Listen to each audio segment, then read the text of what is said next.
And it is a very athletic lineup for us today, listeners. Sunday, the 5th of May, as we speak. I'm in the Totally studio alongside Tim Spiers. Hey. Hey yourself. Very laid-back bank holiday Sunday. How's it going? Kind of, hey.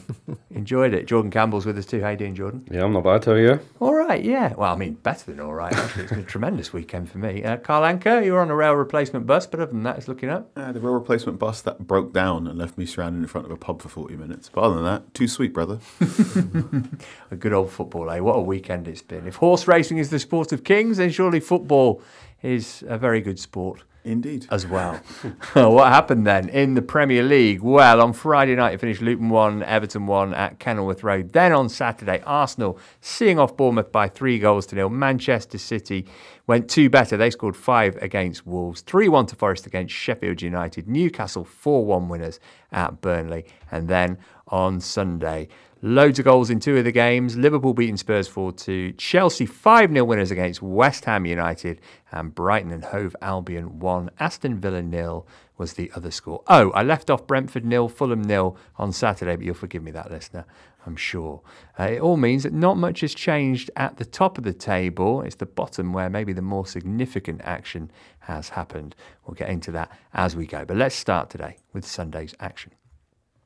And we'll head to Anfield for a game that was going to be a big game, but actually ended up just being a game. Liverpool versus Tottenham in the their season's tailed off quite dramatically, derby. Spurs winning on that particular front. Carl, Liverpool were 4-0 up after an hour, and we were wondering how bad this was going to get for Spurs. Turned out, actually got a bit better. Got a bit better, largely through the introduction of Richarlison. Richarlison going centre forward, pushing Son out to the left-hand side. I think Son's better on the left, although Son did have 2 or 3 moments, maybe 6 or 7 moments where he just overplayed the ball 3 or 4 times trying to get a shot away through a crowd of red bodies. But Richarlison playing down the middle, running in behind, looking for those early balls to latch on to, made Spurs much better. But I'm not sure about this Spurs team now. They look really leggy. Yeah, I think you can say that for quite a few teams in the Premier League as we head to the end of the season. Let's give Liverpool some praise though, Jordan, because they lost their last 2 games at Anfield before this one without scoring. That wasn't a problem for them today, and even despite that fight back, Liverpool were worth the win. Yeah, definitely. I think there was a little bit of nerves inside Anfield as to whether it was going to spoil Klopp's second last big day. But yeah, Spurs I thought were really, really flat in the first half. I mean, Liverpool played with a lot of intensity, but I mean, Robertson's goal, for example, there was players just not getting up to the ball, which is something you don't associate with Ange Postecoglou's football. And you know, a couple of weeks ago, he started sort of cracks started appearing in some of his press conference chat where he's talking about, you know, I'm questioning whether my players are just doing what I'm telling them or whether they're actually believing it and that this is the way to victory. And I think you were looking at that again today, thinking there doesn't look to be a proper conviction about them. They just looked a lack of intensity. But that was a similar thing in Celtic's his first season at Celtic, where they would be great for say 45 minutes, 60 minutes, and then they would just gas out. I don't know whether it's trying to play this football at the very top level, whether he just doesn't have the squad really to rotate as much as he would like, and it's now catching up on them. But you know, I do think there is a perception thing with Spurs where if they had finished this season, you know, if the good times had been spread out a bit more across the season, we would be sitting here thinking, well, 5th place, first season after Harry Kane, it looks pretty good. But yeah, I think 4 games in a row, first time in 20 years they've lost that many. It doesn't look great, but they did salvage a bit of pride against Arsenal and Liverpool in the last 2 games. But yeah, Liverpool were thoroughly deserved winners. Your description there sounds like another former Celtic manager in Brendan Rodgers. When Rodgers was at Leicester City, you know, they steamrolled their way at the start of the season, looked like they were going to be in the Champions League spaces. It's maybe just a thing with Celtic where they're always 3-0 up and then just and then can just tail off. Maybe that's the thing. Yeah, there's just greater comparative strength in depth when you are Celtic compared to the rest of the league. Yeah, but yeah, everything you said there, that's Rodgers Leicester. Yeah. What you've just described there, including the cracking up a little bit in press conferences towards the end of the season. So, While we're talking Spurs, Tim, obviously that has been a specialist subject of yours. Are you in agreement that they just run out of legs, as the saying would go, or is there something more significant at play that might bleed over into next season? There's probably something a bit deeper there. I mean, Jordan used the word flat. for the first half. I would say pretty shockingly inept, to be honest. They gave the ball away 9 times in their own third in that first half, which is just remarkable. I mean, Postecoglou said on Friday, a lot of players are going to be sold this summer. There's going to be a lot of change. So you would imagine if the team are playing for their futures and they want to be here next season, you would have got a bit of a reaction in the first half. So to get the complete opposite, where they've completely wilted, is pretty disappointing. I think he'll be really disappointed with the reaction he's got from his players. And the drop off has been remarkable. Obviously, the first 10 games was 26 points, and no team has finished lower from that mark in 38-game Premier League season. So you can't mask away from that. I know Postecoglou sort of said, well, if we qualify for Champions League, great, whatever, we're not really that bothered. But I think that sort of masks the downturn that he's overseen. Since match day 11 onwards, they're 11th in the table with 35 points from 25 games. I do think some of the issues that he's having is probably going to be a good thing in the longer run, because if he gets the backing in the summer, he's seeing right now who can do it and who can't. But that's the big question for me, is there's a lot of work to do. It needs to be done early, which Levy historically doesn't do a lot of his business early in the window, because he likes to leave sales till later to get more money for his outgoing players. So, and there are 2 massive personalities there, both very stubborn. And Postecoglou, we were chatting before I went with Jordan as to how Postecoglou will want it all to go his way. He'll want a full buy-in from players and the recruitment team above him to get what he wants this summer. There's a potential collision course there, I think. Always a risk saying you're going to sell a load of players, isn't it, as well, because it kind of assumes that somebody's going to come in and buy them. Probably it for Spurs' top 4 hopes. One would assume they couldn't take advantage of Villa losing. Their 7 points behind. They've still got 3 games to go. Villa only 2. But, Carl, Liverpool supporters are screaming at their devices that we haven't given them enough praise for actually winning the game. I guess the easiest way we can do that is to say, Harvey Elliott, what a lovely strike. What a goal. That's fun. He's got a pleasing glow about him. I know David Ornstein's spoken about how Mohamed Salah is very much in Liverpool's plans for next season. But in the games where Mohamed Salah may decide to sit down, you can push Elliott further forward into that position and do very, very well there. Was also quite pleased with Cody Gakpo. He spent much of the first half taking 4 touches. Well, I wanted him to take 2, but he got his goal. And I'm rooting for a number of the Eredivisie imports to the Premier League. So it's good he's getting a bit more minutes. It was also notable that Mo Salah played all 98 minutes today, depriving us of him being subbed off for that warm embrace with Klopp on the touchline. Yeah, he scored the first goal, and then from there on in, he looked as though they were going to cruise to victory. They were made to work for it a little bit in the end, but very worthy of the win, I think it's fair to say. So Liverpool stay third. They're not going to win the title, but they're not going to be caught for third place, it would seem. Also on Sunday, not a good week for Aston Villa. After they were beaten 4-2 at home by Olympiacos on Thursday, they went down to the south coast to take on Brighton. They lost there as well. Bit of a Spurs thing going on, with tired legs and players running out of steam possibly here, Carl? Or is it just exhausting trying to take on board all Unai Emery's information? Tapping his head not once but twice but thrice with his tactical instructions. I think it's just a freak week for Aston Villa, that the Olympiacos game was a bit confounding. And then this one was also a bit confounding. Brighton were okay. And then, Pascal Gross does Pascal Gross things, and then all of a sudden the game flips on its head. I think Villa will be good enough to get through the rest of their challenges and be in a good place, this time next week. But yeah, bit of a head scratcher this one. Tired was the word that was popping up on my socials constantly throughout this game. And then if you look at Villa's bench, half the names I don't recognise, to be perfectly honest. The only attacking senior option on the bench was John Duran, who's 20 years old. Their XG for this, I think for this entire game, I think I'm right in saying, was 0.06. Because they've had 2 shots, two shots was their lowest since 2016, which was their horrendous season when they were relegated. They're quite fortunate, really, that Spurs have had this almost historically bad run of 4 defeats for the first time in 20 years. Because otherwise, they'd be really they'd be struggling for 4th, I think. But they've got this buffer, and I don't see Spurs winning the last 3, which they'd need to overtake them. Do you give Villa any chance, Jordan, of turning it around in Greece in the second leg there? I mean, I definitely do. Emery is the specialist when it comes to that tournament, but it was a surprise. It's very, we talk about Moyes, West Ham looking very un-Moyesy. It's very un-Emery to see their team, how they played the other night. I don't know whether it is just a tiredness thing, but I think when you're that zoned in, that deep into a competition, it's got to be something more structural than that. So, no, I definitely give them a chance. I wouldn't be surprised if we could turn that around, but yeah, it is a little bit worrying that maybe it just shows the gap to the top three teams. Liverpool and Man City have been extraterrestrial compared to everyone else. Arsenal have now joined Man City at that level, but maybe it is just we've almost changed our perception of what is very good.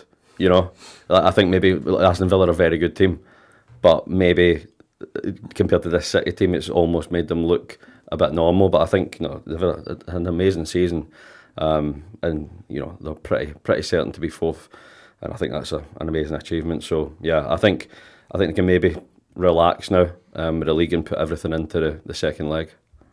As for Brighton, Carl, Roberto De Zerbi's second season, a bit True Detective before this. that was a win from the much-needed category for him as well as his team. Absolutely. Another yellow card for him, which, nice. On brand. Thematically consistent. I think that's 5 yellow cards for him this season. And 11 in 2 seasons. I love how we're getting yellow card stats now for yeah. Brighton really, really, really needed that result. Stems a lot of bleeding, stems a lot of conversation as to what happens. I don't think they're going to have a downturn in the same way Southampton had a downturn once Ronald Koeman left. And then you really start going, some of your middleweight transfer signings are going to turn out to be duds.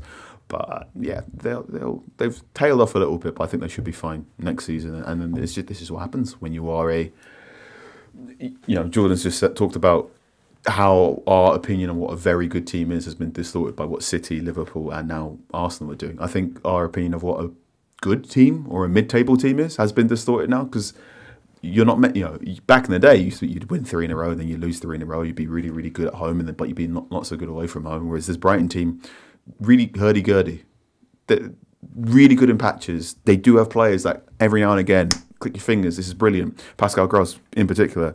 But this season, I'm among many who's been just a bit disappointed by how flat Evan Ferguson's been. I want to see more from him. I think the issue here with Brighton is a lot of their longer-standing members are getting older. Danny Welbeck, I love him with all my heart, can only play a certain amount of Premier League football at a top level at his age now. Well, they won't have 8 Europa League games next season, so that'll lighten their load a bit and they can qualify on. I would just like to give a shout out to a fellow Scot, Billy Gilmore, who I think's absence has maybe gone under the radar a little bit because it took him so long to get into the team in the first place, didn't it? Yeah, and I think De Zerbi, I don't think took to him straight away, and he had to really work to understand, what is a very specific build-up structure. But I mean, you see him now playing for Scotland, and you can see it's in his brain. It's almost second nature. He's waiting on other people to get onto his wavelength. But I think that's what Brighton, ideally, De Zerbi would have liked more reinforcements to replace Caicedo, McAllister. I think that's where they've really not been able to replicate what they did last year so consistently. But I mean, I think without Gilmore, it was 7 games, 4 losses, 2 draws, 1 win in that time. Baleba came in, looked really, really good at times. I mean, Arsenal, he turned Declan Rice 3 or 4 times, but then there's other parts of his game which are still raw. But I think that's what Carol was saying, there's a couple of, it's just getting that nice balance of project players and players that you can rely on every week. I think Brighton are maybe at that difficult growing pains where they're trying to get the new wave of people to sell on for that, and maybe a year or 2 off being at that level to sustain that. But yeah, I think they will have to invest in the summer, and I think they'll be one of the teams maybe with a little more headroom to actually do that compared to some of their competitors. But yeah, I think Gilmore coming back has been really good for them to have that control and that tempo that we associate with De Zerbi's team. All right, we'll keep an eye on them next season then. Chelsea might be a team to watch next term too. What a week it's been for them. After seeing off Spurs on Thursday, they walloped West Ham on Sunday. 5-0 at the Bridge. It could have been more. 25 shots, 70% possession, all rather one-sided. Done by half-time, this game, Carl. I was there. Could have been different if Jarrod Bowen header hadn't hit the bar, but it had gone in a minute after Cole Palmer had put Chelsea ahead. But all season long, Chelsea supporters have been craving to see some kind of identity of Maurizio Pochettino's team. Looks like they've got one now, and they're probably wishing that the season was going on for another 6 weeks or so. So this game wasn't televised on British TV. Too hot for TV. Too hot for TV. Matt, as you were there, where do you stand on the Chelsea play better now Enzo is on the bench theory? I think that it has a lot of credence to it, yes. So he's out for the rest of the season having had a hernia operation. Certainly Moises Caicedo seems to have benefited from it a lot. And we've got this thing now, Tim, where you get a full-back and put him into midfield for a bit, and it seems to change the game. And Marc Cucurella is doing that. It's freeing up Conor Gallagher. It's allowing Caicedo to get a bit of cover. It's another Pep thing, isn't it, that he brought into the game, but Pochettino's using it effectively and silencing some doubters, maybe? I think so, yeah. I mean, Gallagher's in great form. What did he go, 30 without scoring recently? And now he's... 7 for the season he's up to. 7 for the season now in the last sort of few months. Some amazing numbers coming out of Chelsea at the moment in terms of most goals at home in the Premier League in 2024, which is 25. They won 9 of the last 11 at home. And since the start of December, they have the joint most home wins, 9 level with Arsenal, which is remarkable, really. I watched them at Arsenal a few weeks ago, completely embarrassingly capitulate. So they are still wildly inconsistent, as you know, but there's signs there for next season. And, you know, we've been poking fun at them rightly for a long time. We've been poking fun at Nicholas Jackson for a long time. He's now topped his tally for last season with Villarreal, where he scored 12. He's now on 13 in 32 this season, which is not the worst return at all. So, yeah, signs for next season. But as a lot of managers are saying in the press right now, I need what I want in the summer. So, yeah, that's going to be the key for Chelsea, isn't it? You were talking about Nicholas Jackson on a recent pod, Carl, and saying that there is a player in there. It was really instructive, I thought, for his second goal, that he goes through one-on-one and slots it calmly because he and everybody else in the stadium think that he's offside, and it turns out that he's not. So clearly a mental thing for him, but there's definitely something clicking there, right? Absolutely. It's ball striking for me. The way he hits the ball can be very inconsistent. He makes 5-yard passes shouldn't bubble, and yet somehow he makes them bubble every now and again. But if he slots the ball away in the way you're saying, it's there. He's one of a number of strikers. I said this on the previous podcast. He's one of a number of strikers where I go, you would be great in a 4-4-2. But this is the way football works now. You've got to do it. You be all in one, and he can't do it all in one, but he can do 6, maybe 7 of the things you want from a big striker. So run with it. Marc Cucurella inverting being the answer. What? Really? I'm telling you, I was there. I saw it. It happened. Okay. Did not see that one coming, to be honest. No, that real fun tactical trend that I would not have, I don't think anyone in the tactics generator would have given you that one. But to be fair to Pochettino, I think that does capture that he's maybe not done as bad a job as what was being made out, because he did inherit what is essentially a random assortment of players brought together in a hurry the last couple of years. And they're a very, very young squad. He's having to experiment the whole season. And I think the fact, the stat Tim mentioned about post-January maybe shows that, he took 4, 5, 6 months to work out what works, what are the combinations that work. But now he's sticking with that front four, Mudryk, Palmer, Madueke, Jackson up front. He's got a bit of consistency. And I think the blend in midfield as well, we're talking about having Enzo on the bench, at least £100 million player has got to be starting every week. So, Caicedo and Gallagher has got legs in there that can go up and down. And Gallagher, I think, must be the most harshly treated player in the league. One of the most harshly judged players in the league. Quietly essential to the good thing of Chelsea. And so Pochettino. I think it's one of those, he's a very Pochettino player. He's one of those players that you could imagine being in an Ange team as well. Just perfect for their style of football. But I think people are always comparing Poch's first season at Spurs when you got to this point in the season and everything was on a high and it was like, we're building. It's obviously not been as clear a runway or clear a trajectory, but there's been big moments, that Man United comeback, even the comeback against Villa there to get a point, a couple of big 5-6-0 wins. So there have been high points, which I think gives him enough credit to say, right, you get next season to really try and stitch everything together. But David Moyes probably won't get next season, right, Tim? This was a pretty atrocious performance by his team. Jordan and I were enjoying the fact that they're ninth in the table with a minus 14 goal difference. And it looks as though he won't be in the... I was going to say in the dugout at the London Stadium, but no one's in the dugout manager in the space. It's miles away, I mean, West Ham, I guess they've got this perfect storm of having nothing to play for and the manager who's clearly off, but these sort of horrible mixed messages where Moyes is saying one week, I've been offered a contract, you'll see at the end of the season. Then you've got Ruben Amorim admitting that he's talked to West Ham publicly, which is just a horrible thing for Moyes to have to sort of go through, I guess. Then Tim Steiden, the sporting director's banned from the dressing room. It's West Ham. Like, whatever happens, they always come back to being West Ham. And there's another, talking of sort of remarkable stats to come out of this game, another one is that West Ham have conceded 70 goals this season, which is Moyes' worst ever season defensively already, with still a few games left. He sort of pointed towards the Declan Rice sale when asked about that after the game, which is a bit late for that. No. You don't get away with that one. West Ham invested the Declan Rice money quite sensibly. We've seen multiple clubs now try and do the replace one star player with 4 or 5, and you don't get the same output. Moneyball and doing it in aggregate doesn't quite work in football. But Edson Alvarez, James Ward-Prowse, Mohamed Kudus, it wasn't all paid for by the Rice money, but no, West Ham recruited very, very wisely. No, I'm not having you've conceded that many goals because Edson Alvarez isn't as good as Declan Rice. And this is the annoying thing in that David Moyes teams aren't supposed to get done 5-0. You're meant to be you go 2-0 down and you shut up shop. You hunker down deep, two compact banks of 4, and then you just ride it out. And there've just been far too many un-Moyesian defeats for West Ham this season, and I think that's the sour point. And I think that's the bit where a lot of what Moyes is saying isn't passing the smell test anymore. That's the tension, isn't it? Look, with Moyes and that style of football, it's not, the ceiling's maybe not as high as a De Zerbi or someone like an Areola, but the floor's always a bit higher as well. The floor's not as low as those sort of expansive styles. So when the floor starts collapsing 3 or 4 times in a season, you run out of that thing to grasp onto as well.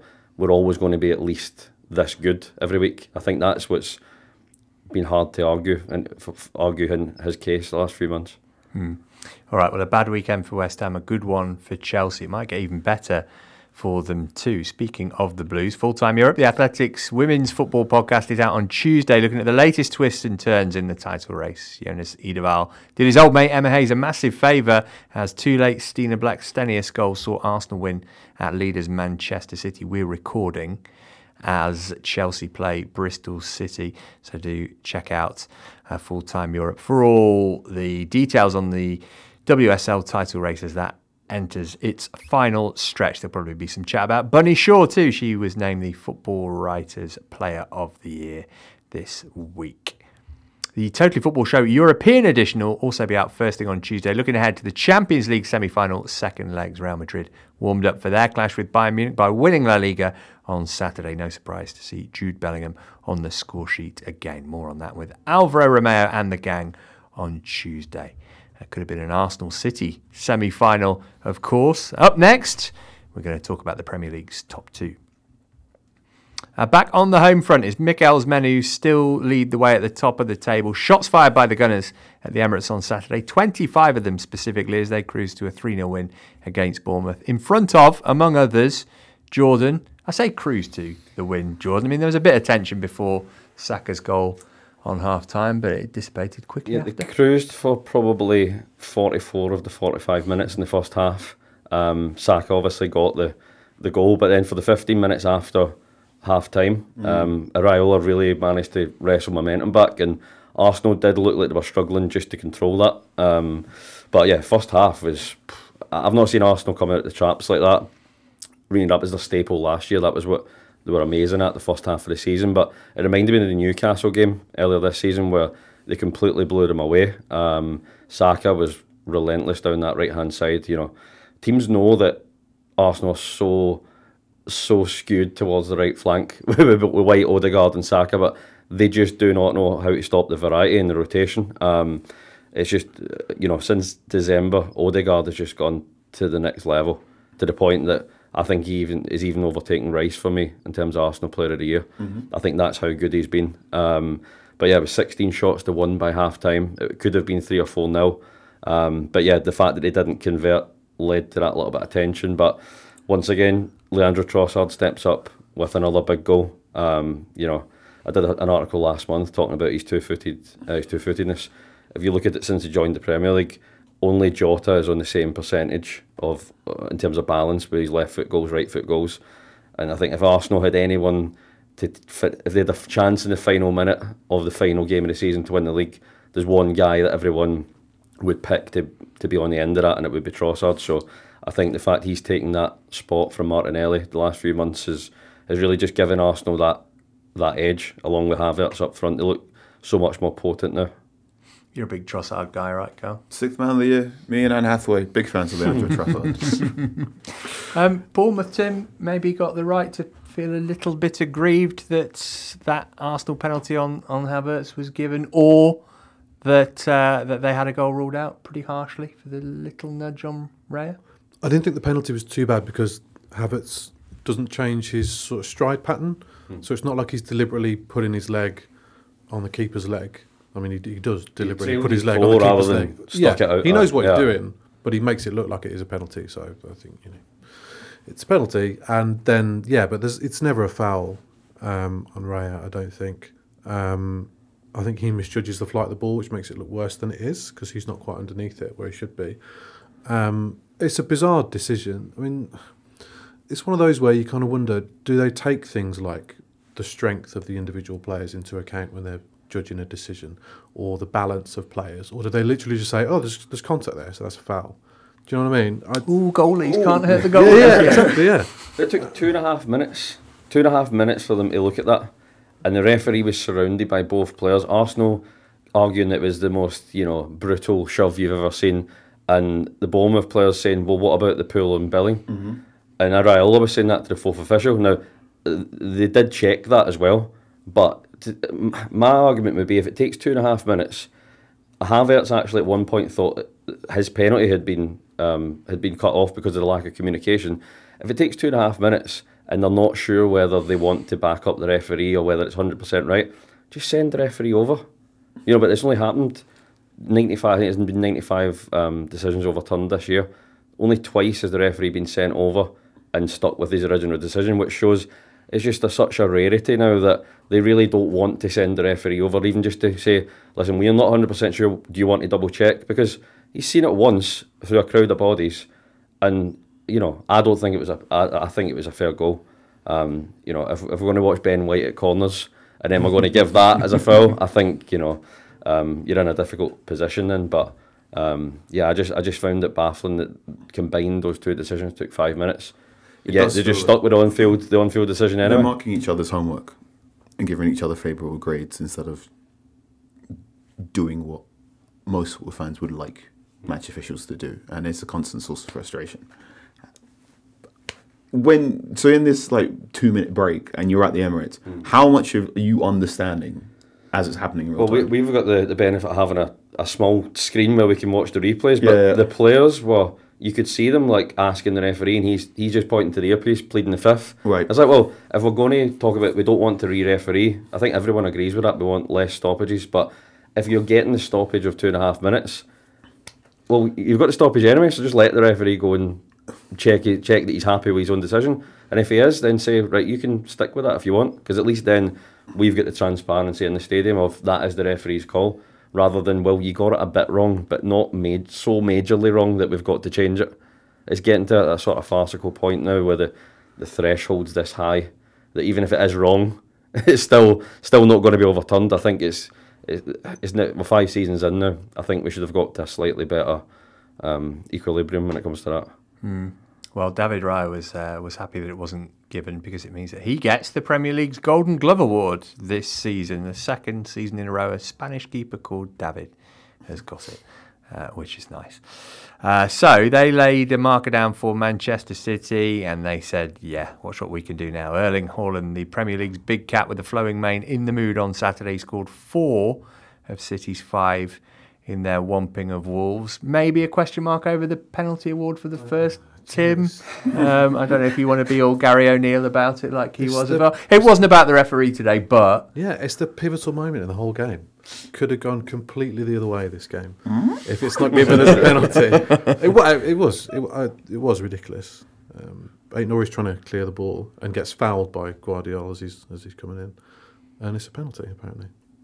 There's so many instances this weekend, let alone this season, of bizarre decisions that the referee should be asked to have a look at, and that was just another one. So yeah, Wolves lost their heads after that and lost 5-1, unfortunately.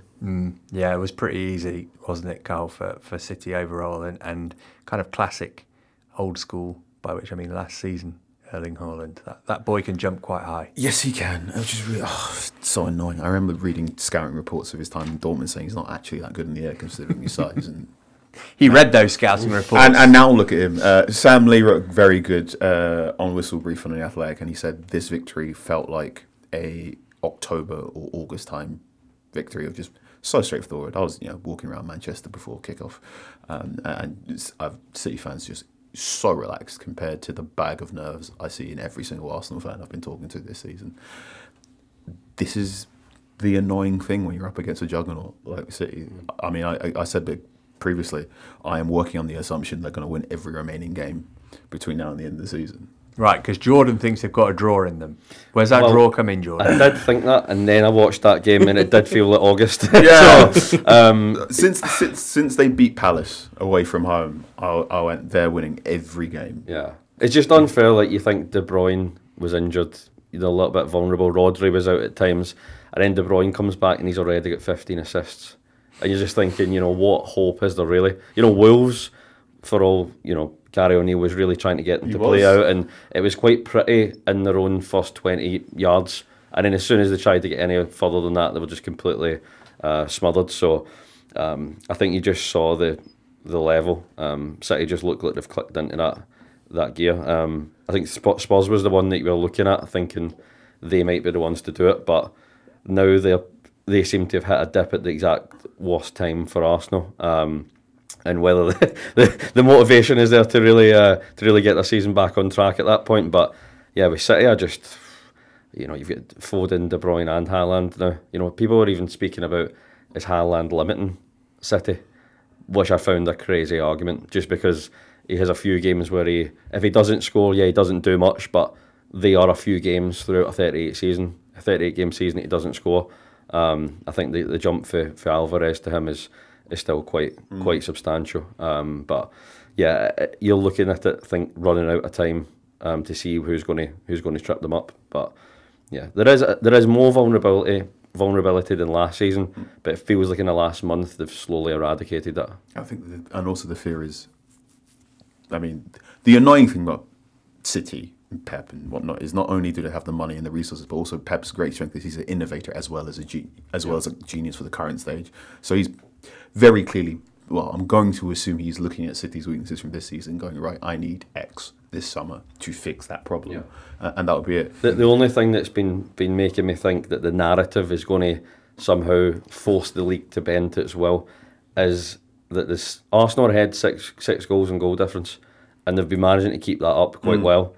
Arteta won one league title in his career, which was at Rangers on the last day of the season, where he scored a penalty in the last minute of the last game. History, if you go back and watch it, if Rangers hadn't scored that goal, they would have still won. But it did kill it. It did kill it as a contest. We're not talking about history, we don't talk about narrative. Talk about narrative. And you're thinking West Ham at City, could Moyes final game there potentially, Everton, Arteta's old team. You're thinking if City get one draw, then, and even Guardiola said it this week, is he expects Arsenal to go and beat Man United and Everton the last day. So City need to be perfect, because I think Arsenal have now got to that point where they're expected to be perfect as well. I think since Christmas they've gone 43 points from 48. And if people will go back and go, that Villa game a month ago, if only he'd never changed Havertz for Jesus and he disrupted it, or if they go to Fulham or West Ham at Christmas. But you're like, we've seen Klopp, you have to get 99 points to win the league with City. So, these are the bumps that normal teams have, and Arsenal are not a normal team. They're one of the all-time great Premier League teams based on this season. but it still might not be enough. I'm thoroughly expecting Arsenal to win a Premier League before the next Euros. Because they're a tremendous team, and Arteta appears to be an innovator, much like Guardiola is, and the way this team is coalescing is fantastic. And when you've got a player as good as Declan Rice, 2 big thumbs up from me, because it just bolts down so much of your midfield for however many seasons, because Rice is so good. And I mean, I remember watching Rice fail to track runners in the 1920 season at West Ham, and yet now he's the most improved player in this, COVID-affected era of football I've seen. So Arsenal are top. They're a point clear of City, but they have played a game more. Arsenal got United away, Everton at home, City at Fulham and Spurs, and then finish at West Ham. So they're trying to win the league. Next we'll talk about a team who are going to join it as of next season. Congratulations to Ipswich Town, promoted back to the Premier League after 22 years away. Back-to-back promotions for the Tractor Boys under 37-year-old Kieran McKenna, who's got another 2 years of people mentioning his age every time they name check him. The Athletic's Nancy Froston was there for the final day victory over Huddersfield at Portman Road and joins us now. Nancy, it looked like a fun day down there in Suffolk. It was, yeah. I'm pleased to have come away with functioning lungs after the amount of blue flares that were let off. But I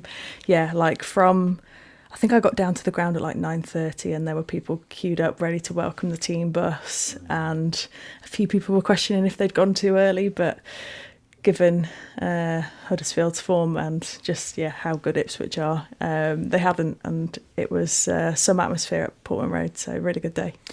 You look at it on the face of it and think maybe it would be quite easy to maintain momentum from being promoted one season into the next. But as you've pointed out in your piece for The Athletic, it's not something that happens very often, is it? Particularly in this day and age when you kind of sandwich between Leicester and Leeds, who've got far greater resources and a whole bunch of money for getting relegated from the Premier League.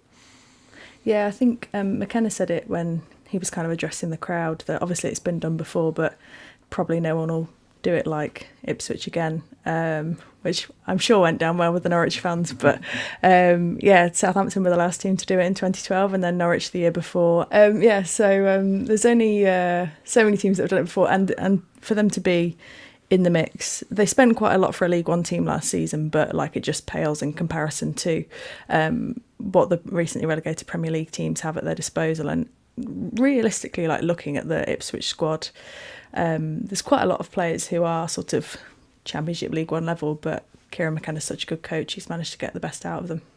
So there's been kind of rumblings throughout the season that Kieran McKenna may be looking at his next move, if that's a polite way of putting it. Do you think maybe he's also looking at Vincent Kompany and thinking, well, a year ago he was being linked with the Spurs job and his stock was really high. It's going to be quite a transition for Ipswich to go from League One to the Premier League in the space of a couple of seasons. Obviously he's going to have to do a lot of work. Is there any danger, as far as Ipswich fans are concerned, that he thinks this might be the perfect point for me to call it quits while my stock's at its highest? I think there was more danger if they didn't go up. I think he'll stay with them now, because even though on the face of it, the squad will need quite a lot of work, Ipswich have got a really good off-field kind of structure.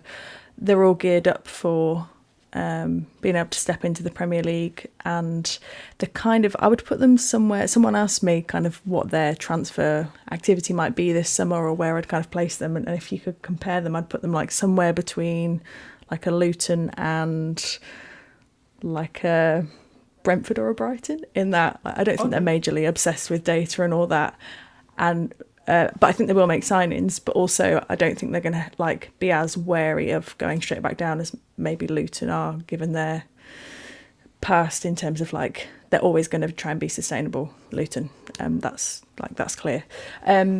So yeah, like I don't think they'll be afraid to spend a bit of cash because they've got investors. But yeah, I think it'll be kind of moderate in the middle. So in that respect, I think he'll be backed, and I think that'll be encouraging to him as a reason to stay. And I don't think going back to back, even if they did struggle, or something like what happened to Burnley happened to Ipswich, like I don't think that would put people off him, given the way that he's improved them. Certainly not for like ambitious Championship sides, and he's obviously got those connections at Spurs and at Manchester United, where I think people will be watching him with interest. I see it more likely that like 3 months into the season, it'll kick off again in terms of interest in him. Yeah, and he'll be able to get access to some good loanees, you'd think, from top-end Premier League clubs, given what he's done with Amari Hutchinson in particular this season. So you've also been covering Leeds, Nancy. They have to make do with the playoffs. They're going to take on Daniel Farke's old club, Norwich. West Brom against Southampton is the other game. I mean, on the face of it, you kind of say Leeds have been the best of those teams this season, but their form's tailed off quite spectacularly, so there might be an opening for somebody else. Yeah, not been a good final portion of the season at all for Leeds. It's kind of been shaky at the back and dried up a bit in front of goals. So, a bit of a recipe for disaster, and Leeds fans won't want reminding of their playoff record, which I don't think they've ever, they've not gone up via the playoffs, or they've not had much luck anyway. So, it's quite an interesting matchup, that obviously with the subplot of it being Farke's old team, and he's spoken a lot about Norwich and what he did there in these final few weeks as kind of reasons to stay calm, and he's quite ice cool, but it's kind of a good test of how the players can cope with the fans who aren't ice cool, and understandably so given the position they were in. So they're trying to get out of the Championship. There were 4 teams trying to stay in it on the final day. They all won, so it finished as it started, which means that Birmingham relegated to the 3rd tier for the first time in 30 years. What an atrocious season they've had. How did you get through 6 managers? No, it's literally the worst case, especially when you look at how high up the table they were under John Eustace. I think they were 6th when they sacked him. And he was one of the managers who engineered a last-day survival for his new team, Blackburn. He's kept Blackburn up. It was amazing kind of watching that, given that some of those teams, haven't been able to get a result for weeks, and then all of a sudden they pull it out of the bag. Sheffield Wednesday's escape is remarkable, and they're going to have a job on their hands to keep hold of Danny Rowell there. But yeah, for Birmingham, it's hard because it kind of feels like they've been circling the drain for a number of years in the Championship, and there's often been like 3 teams who have had points deductions, or 3 teams who have been worse than them. But for the first time in a while, it seemed like they've got their act together at the start of the season. And I know that relegation's like far from ideal, but fans that I know obviously are really, really disappointed. But the fact that they've finally got owners that are willing to invest and are a bit more stable, I think has softened the blow quite a lot compared to the previous ownership, and kind of just so many questions that they had about that. So, but yeah, League One is to be feared, so I wouldn't go into it if I was with any confidence if I was one of those 3 teams that have gone down, because it's going to be a crazy division next year. Yeah, it's always tough to get out of. Nancy, excellent stuff. Thanks very much for your time. Pleasure. Cheers, Nancy. Super, thank you. Tim, you were in no way crowing over the fact that Birmingham City were relegated on Saturday. You would have been disappointed as well to see Solihull Moors beaten in the playoff final on penalties by Bromley. That with Wolves as well, and Villa. It's not been a great weekend for the West Midlands. No, it's not. Walsall didn't play, so because their league's finished. So yeah, otherwise, not great for anybody. The Blues thing's mad, really. I mean, Nancy sort of makes a good point. It would have been a lot worse if they would have been deservedly relegated a couple of years ago compared to this one. And I guess they can use League One to potentially create this kind of, winning culture. And, you look at what Ipswich have done. That's what they'll be trying to replicate, but it is pretty funny from my point of view. Sorry, they've completely earned it. Like Nancy was saying, they spent 7 years between 17th and 20th in the Championship. They finally onto a good thing, and then the owners just sack the manager who's just taken them there and hire Wayne Rooney, who's got no track record of doing anything in terms of taking a winning promotion. It's going to be a fascinating season for them next year. They're talking about building a huge new stadium against the Premier League, but they'll be playing Mansfield and Exeter next season. Although Tom Brady v Ryan Reynolds, there's got to be some kind of documentaries, one-off special along those lines. Are you pitching yourself? That's a weary sigh from me. Yeah, there's going to be a lot of that next year. Yeah. Carl, before we leave the Football League, Kieran McKenna, he's got lots of admirers, plenty at Manchester United, where Jose Mourinho was a big fan of him, right? Mourinho was a big fan. Last season, Andy Mitten did an interview with Ole Gunnar Solskjaer about all of Ole's assistants, and I'll just read what Ole said about McKenna. He said, "He's the most thorough and analytical, step-by-step, process-driven coach that I've ever worked with. He makes it so easy for the players to see and understand what we wanted from them. He'd do that the day before a game, and his memory is also fantastic. His eye for detail too." And McKenna's job at United was defensive work, out of possession shape. To be quite blunt with it, United's out of possession shape was loads better with him there than it is right now. And Solskjaer, very, very glowing of him. And what we've seen at Ipswich since is that McKenna's iterated upon his defensive principles, and he's also, I did not see Ipswich being this good attacking this season. And McKenna's he's growing from strength to strength as a coach. Question is always, okay, you can do that when you're talking to Ipswich players and you are the best coach these Ipswich players will ever encounter in their life. You meet a certain individual in a Manchester United jersey and say, "Can you do this?" And they go, "Yeah." So that was always a point of dissension at a bigger club. But no, he will have a very, very good, bright future ahead of him as a coach. Well, congratulations to Ipswich and to Bromley. They're in the EFL for the very first time after that shootout success over Solihull Moors at Wembley on Sunday. Bromley manager Andy Woodman was Gareth Southgate's best man. They wrote a book together. I read it. Would not recommend it. Very, very dull. All right, that'll do for EFL chat. We'll go back to the Premier League next. How's it taken us this long, Tim, to get to this one? Sheffield United 1, Nottingham Forest 3. The Reds taking a big old stride towards safety while the Blades' goals against column hits triple figures. They made me worry by going behind early on, but in the end, if you're going to play anybody when you need a win, you want it to be Sheffield United. Yeah, it was a great game. But Forest is such a strange team. They don't click very often, but when that front four clicks, it's not a bottom four of the table front four. Yeah, it's Chris Wood, a very competent striker at this level, and then behind him you've got Gibbs White, Alanga, and Hudson-Odoi. That is some front four when it clicks. And I know this is only Sheffield United, which you have to take that as read. But yeah, it really clicked. Hudson-Odoi looked great. It's only his 50th Premier League start. But those three players, Hudson-Odoi, Alanga and Gibbs White, all sort of aged early 20s with a huge amount of promise. If Forest stay up and if you keep those three players behind a decent striker next season, there's such a lot to build on there. But then that's the thing with Forest, right? Are they gonna do that and take those young three extremely talented players and build a team around them? Or are they going to sell 20 players and buy 20 players this summer with a new manager? I'm going to be really mean here. I'm going to be really mean here. I don't think Forest keep all three. If they stay up? If they stay, I think I can imagine multiple Premier League clubs are looking at Morgan Gibbs-White. Yeah. Of those players, because Morgan Gibbs-White strikes me as someone who could play Champions League football or Europa League football at the very least. Hudson-Odoi, his potential's always been a stretchy one. We know Bayern Munich were really interested into him. They made a very, very big package deal trying to bring him over, but he's taken a while to get back to an even keel after that Achilles injury. Anthony Alanga, I watched him a lot at Manchester United. Good when he's got space to run in behind. When he doesn't have space to run in behind, things get complicated for him. So yeah, in terms of the player most likely to make the jump, it will be Gibbs-White to me, whereas the best place for the other two is to stay at Forest.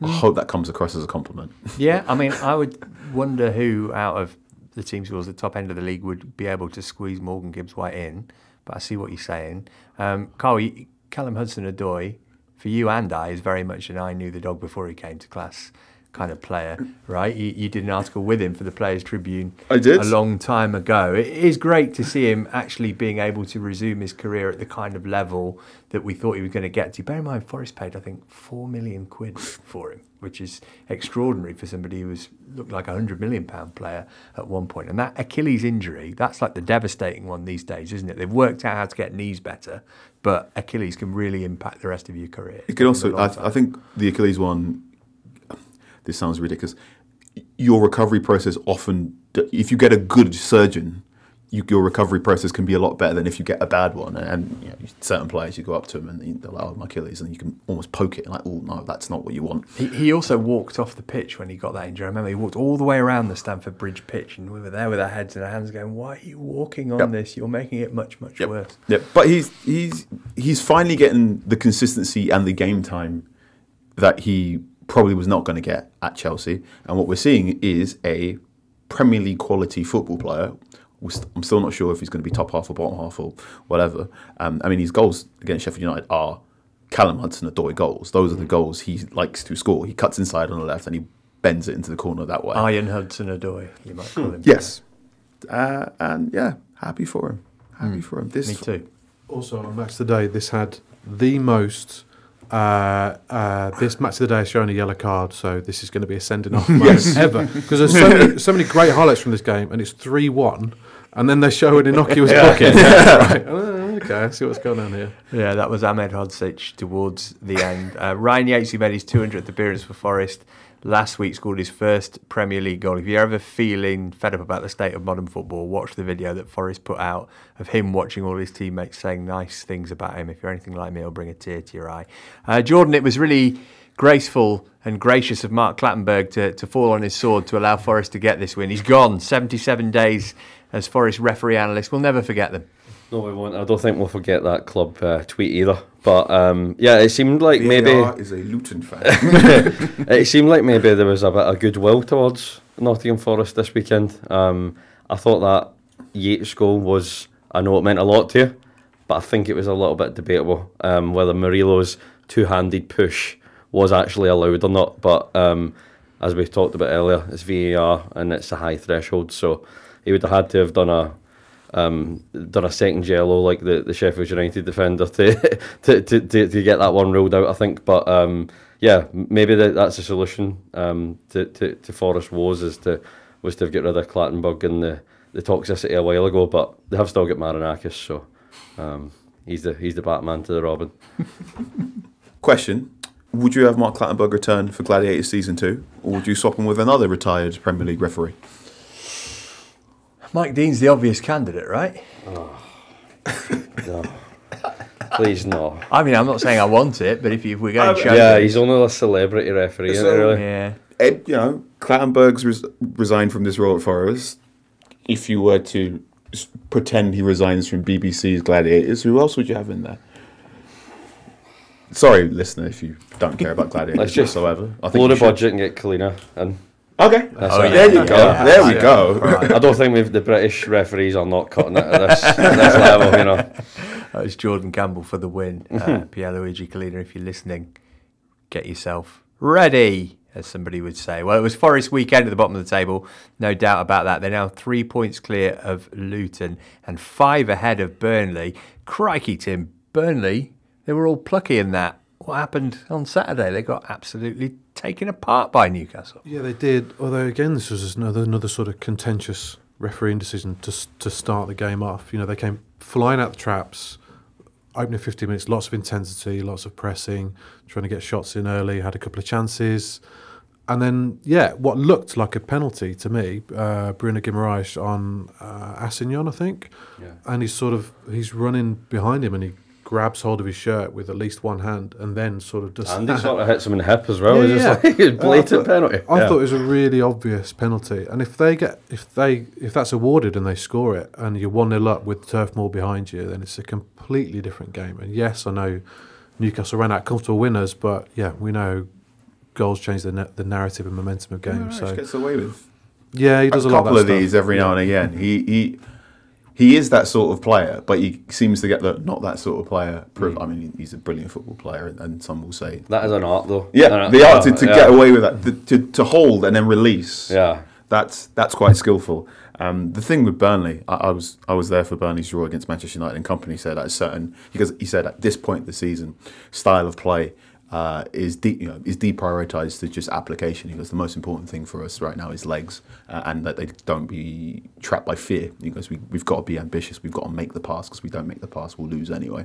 And he'd much rather try and win and lose than just sort of hang around for draws. And I think that is admirable, and you will win a number of games that perhaps you could have just drift But when your game plan is legs and running an application against Newcastle United, you might lose because that's Newcastle United's game That's plan. a super too. strength. Yeah. But although you said that, like, he was being a bit more, a bit less idealistic. Half of Newcastle's goals came from Burnley trying to play out and giving the ball away, and the other half came from just not tracking runners. You know, there was one where Brownhill just switched off and then did not track his man, and you're thinking, he was talking about before the game, you know, I want people to be on their hands and knees at the end of the game, knowing they've given everything. And a few of those goals, the pace of there was 3 passes in the box for 2 or 3 of them. Just at that level, you can't give people that amount of time in the box. Companies gave a lot of really, really good compliments to Josh Cullen and said in the Premier League companies said cyborgs who are 6'3", it goes under the radar how intelligent he is. Because if Josh isn't the smartest person in the room, he just gets eaten alive. And again, against Manchester United, 1-1 draw, he was one of the smartest people in midfield. Against Manchester United, against Newcastle United, unfortunately, he got eaten up a little bit. That's the unfortunate reality of being when you make that jump from being a top championship side to being one of the lower teams in the Premier League. That is the difference in it to 20 years ago, is that every single player in every team is more or less an incredible athlete. The jump from championship, even, we talk about technical, tactical, but athletically, you see these players up close. I've gone from watching Scottish football to English football, and it's night and day. It's scary seeing some of these guys. And I think even there's another thing that Guardiola has pioneered, the 4 centre-backs, 7 or 8 out of the 11, most weeks is 6 foot plus. Yeah. That's just a given now. Say pioneered. It's been done. Well, yeah. Your man Tony Pulis is going, you what? But you're right, the physicality of the Premier League is the cutting edge, it's pushing the threshold. There are, I think all these top teams now for next season are going, we need to get taller, we need to get stronger. And this is what you see. All right, well, look, Newcastle looking well set for a place in the Europa League, maybe. As for Burnley, if Forest get a point back, just 1 point back on appeal this week, that will effectively relegate Burnley because their goal difference is massively inferior, so they are running out of road. All right, well, look, there was a game between Brentford and Fulham that finished 0-0. I think that's all we got to say about that. The last one, Tim, and we're going to whiz through this. Luton 1, Everton 1, way back on Friday. Luton looking like they're running out of road to stay up, but I want to talk about your writing on Sean Dyche appearing in a music video. Following in the footsteps of such luminaries as Del Piero, Conte, Mourinho and the Ferdinands. Where to start? Yeah, he's in the new Blossoms video. He is. I don't know what to expect. I was waiting with feverish anticipation to watch this video when it was premiered on YouTube on Wednesday night, hoping it was sooner rather than later because you want to get your copy done. And yeah, he plays like this kind of like gangster boss, or getting Blossoms to do a job for him, right? And he's in this like Tony Montana style like mansion in the northwest of England, presumably somewhere. He's pretty good, like. If this was 1998, Guy Ritchie would definitely be signing him up for some kind of role. But yeah, Dyche and music. He did like a 50-minute podcast. Been interviewed by Jeff Shreves recently, and he was talking about his music taste and how much he loves gigs. And I love the atmosphere. I just love it. Love gigs. Love music. He just gets that over and over again. It just really reminded me of like Keir Starmer talking about football. Yeah, like love they're the smell. A fan, but the way that they sort of speak. It sounds best of the really Beatles. cringe. AI like. He's not a best of the Beatles person, and yet he has a way of saying things that sounds best of the Beatles. Although Sean Dyche, curry connoisseur, when he's talking about his preference in curry, that's where his real expertise comes through, and it doesn't have this weird vagary to it. I love him. I love Dyche. The thing we really like in football, I think the thing we really want from our public figures is thematic consistency. The worst thing is when people can accept you. People like it when you're good. They can kind of accept you when you do bad, but the thing they hate the most is when you're a hypocrite. And everything Sean Dyche does, even when he's popping up in music videos, is like, that's a Sean Dyche. I can see Sean doing that. Yeah. Of course he did.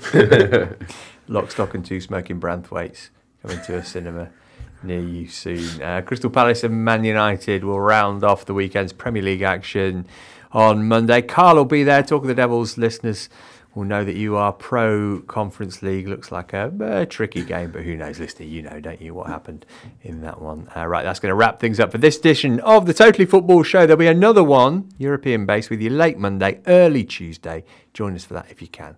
But for now, from Carl, Jordan, Tim, Liam, Charlie, and Nancy, thank you for your company. The Totally Football Show podcast is available 3 times a week, bringing you all the football news you could reasonably be expected to care about. We've got views, we've got stats, we've got analysis, we've got some of the best football writers around, and the whole thing is absolutely free. So have a listen on Spotify or Apple Podcasts or all the usual places by clicking on the link below.